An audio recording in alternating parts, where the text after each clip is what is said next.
beloved Boss Mike Cervera.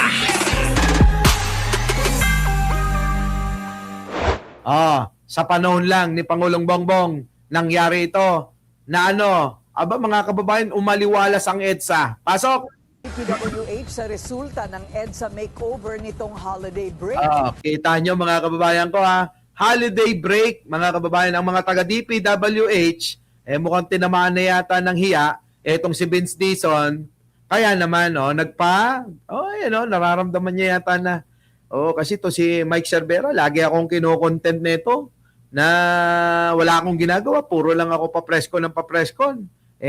Napapansin na ng Pangulo.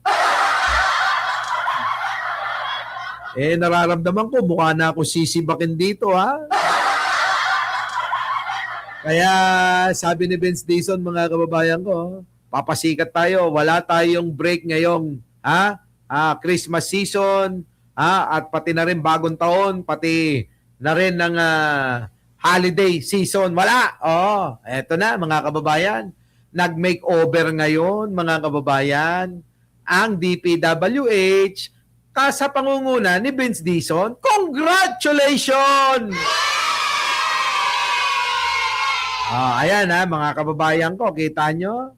Kaya minsan, sabi nga nila, hindi babaon ang pako kapag di mo popokpokin.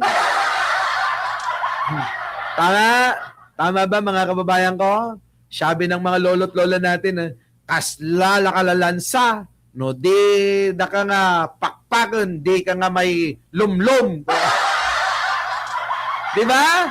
Ngayon, mga kababayan ko, kailangan natin pokpokin. Kaya, ayan, tignan nyo, mga kababayan.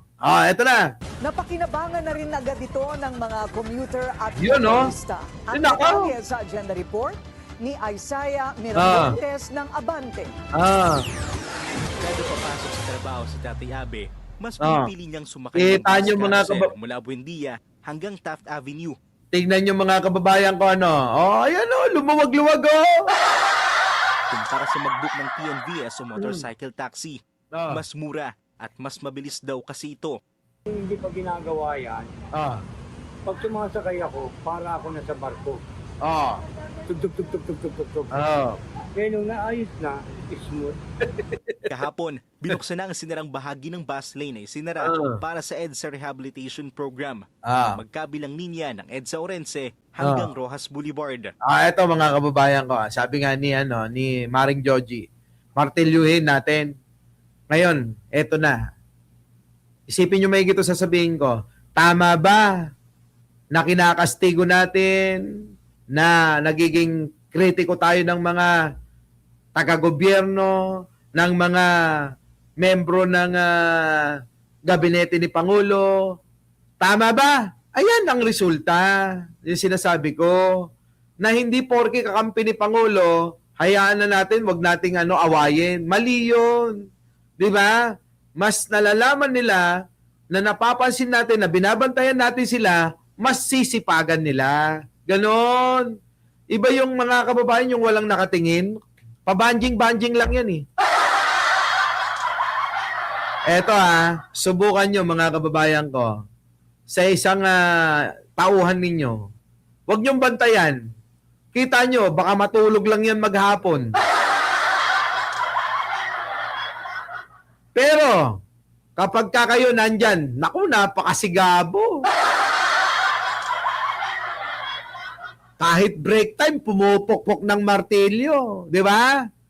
Pag nagpagawa kayo ng bahay, tingnan ninyo. Iwan nyo. Putik na yan, gaganon yan, mga kababayan ko. Pupukpok ng isa. Pak! Isa lang papupukpok. Pak! Tapos titignan sa malayo. Maninigaril yan. Isang pukpok, titingin-tingin lang ng gano'n, Putang na, isa lang pinukpok mo. Ninigarilyo ka. Nakaubos ka na ng dalawa. Bago ka uli pumukpok, kita nyo. Pero kapag nandyan kayo, subukan nyo. Gaganon kayo. Pag nandoon kayo, pagka pinamewangan nyo sila ng gano'n, ay nako mga kababayan ko. Grabe. Akala mo mga makina yung mga kamay. Tak. Di ba? Ha? Pag sinabi mo na ano, oy, break time na. Oh, ganon. Break time na, tigil nyo na yan. Okay lang, boss. Okay lang, boss. Di ba? Pag wala kayo, tingin ka sa relo, tagal naman mag alas 12. Di ba? Oh, tagal na mag alas 12. Alas 11 pa lang, mga kababayan, nakaupo na yan. Hawak na yung cellphone, nagaganyan. Yossi na ng Yossi. Nanonood na ng ano, Pornhub. Di ba? Nanonood na ng Pornhub. O, ano-ano pinapanood. Oh, ayan, Yossi. Oh, maya-maya, titingin ulit. Naku, 11:30 pa lang. Oh, hindi na magtatrabaho yun pag hindi mo binantayan.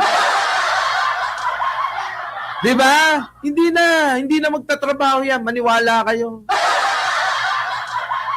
Ganyan. Oh, ganyan sila. Oh, ngayon. So ngayon, tama lang talaga na tayo magbantay at tayo ay ating birahin ang dapat birahin. Pukpukin ang dapat pukpukin. Di ba? Oh, ganon ha? Oh, yan ang true, gaya ng mga ng mga tao dito, boss. Kaya na-stroke ako sa... Alam nyo ba, ganito diskarte ko ha.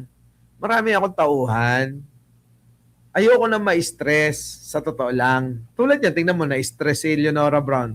Kumukuha ako ng mga tao na sila yung namumuno dyan. Halimbawa, itong kumpanya na to, ikaw bahala dyan.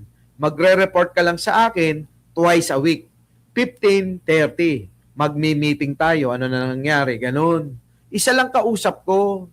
Ayoko na mga kababayan nung lahat kausap mo.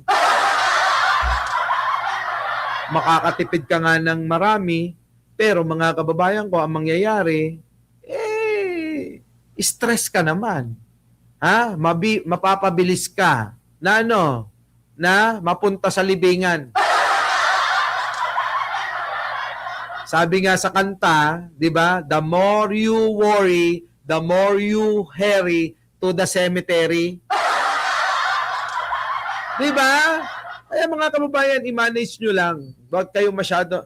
Tama na ang stress kapag sa edad natin na mga senior na, hindi na kailangan na i-stress yan. Dapat laging kalmado na. Tama! Ganon. Pakalmahin nyo na yung sarili nyo. Oo, isa na lang kakausapin nyo. Report ka sa akin. Ganon. O, magkano kinita natin? O, di ba? Boss, bumaba ang sales. O, anong dapat gawin? O, boss, pwede ba yung ganito? Pwede ba yung ganyan? O, subukan mo! After 2 weeks, ano nangyari doon sa, ano na nangyari doon sa solution mo? Bakit bumaba ang sales? Boss, medyo umangat. O, tuloy-tuloy mo! Bumaba. Ay, boss, ganun pa rin, bumaba. O, palitan mo yung palitan mo yung sistema na naisip mong solusyon. Ganun na lang mga kababayan ko. Hindi ayoko na nung lagi kang nagagalit. 'Di ba? Lahat na lang mula pinakamababa hanggang pinakamataas na tauhan mo, binabantayan mo, ay mapapaaga talaga ang pagpunta mo sa sementeryo. So paano? Okay na? Ininspeksyon nito ni Department of Public Works and Highways. Next naman na, palakpakan natin! Diba? Tama, mga kababayan. Siyempre. Ngayon, sa isang araw mga kababayan ko, hindi na naman ako makakapag-live sa studio. Alam niyo naman, kilala niyo naman ako eh. Ang nagpapasaya sa akin at gusto kong mangyari, lagi lang nasa bakasyon. Di magbabakasyon na naman ako ng 1 linggo mahigit. Pupunta na naman ako sa ibang bansa. Di ba? Ganon! Anong gagawin nyo sa maraming pera? Hindi nyo naman madadala yan. Kaya nga ako nagtataka dito sa mga politiko na to. Abay, trilyon na yung pera nila. Hindi pa rin sila nahinto, Ako mga kababayan, sabi ko nga sa inyo, madali ako makontento. Meron lang akong isang bahay na matutuluyan, komportable.